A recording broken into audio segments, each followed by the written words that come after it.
Udaljen je od crkve Dobrosilječke oko 200 metara i upravo ovih dana se završilo asfaltiranje puta od crkve do pećine. Njen istorijski značaj je taj što je ovdje se narod iskrivao od neprijatelja tokom brojnih ratova. Ovdje su posle rata nalazili i municiju i ovim šupljinama, nalazili su čak i zlato, ali to je samo predanje. Iza same pećine nalazi se imanje familije Ječmenice, a pre godinu dana je posečena jedna od krušaka koje je zasadio nekadašnji knez Miloš Obrenović.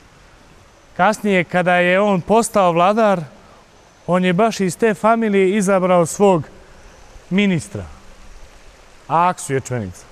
Sama opština je prepoznala Preraz kao turističku lokaciju i već su uložena određena sredstva za uređivanje ovog prostora.